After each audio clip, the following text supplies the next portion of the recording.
বৈষম্য বিরোধী ছাত্র আন্দোলনকে কেন্দ্র করে করা মিরপুর থানার এক মামলায় ব্যারিস্টার সৈয়দ সায়েদুল হক সুমনের জামিন বহাল রেখেছে আপিল বিভাগ। একই সঙ্গে হাইকোর্টের জারি করা রুল দ্রুত নিষ্পত্তির নির্দেশ দেওয়া হয়েছে।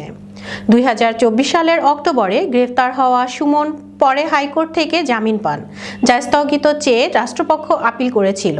সর্বশেষ আপিল বিভাগ সেই জামিনই বহাল রাখল। বিস্তারিত প্রতিবেদনে। বৈষম্য বিরোধী ছাত্র আন্দোলনের সময় রাজধানীর মিরপুর থানায় করা এক মামলায় ব্যারিস্টার সৈয়দ সায়েদুল হক সুমনের জামিন বহাল রেখেছেন আপিল বিভাগ। একই সঙ্গে রুল নিষ্পত্তি করতে বলেছেন। সোমবার 11 মে আপিল বিভাগের বিচারপতি মোহাম্মদ আশফাকুল ইসলামের নেতৃত্বাধীন বেঞ্চ এই আদেশ দেন। এদিন আদালতে জামিন আবেদনের পক্ষে শুনানি করেন আইনজীবী এম লিটন আহমেদ। 2024 সালের 21 অক্টোবর রাজধানীর মিরপুর 6 থেকে ব্যারিস্টার সুমনকে গ্রেফতার করা হয়। ওই সময় নিজের ফেসবুক ভেরিফাইড আইডি থেকে একটি পোস্ট দেন ব্যারিস্টার সুমন। এতে তিনি লেখেন, আমি পুলিশের সঙ্গে যাচ্ছি, দেখা হবে আদালতে, দোয়া করবেন সবাই।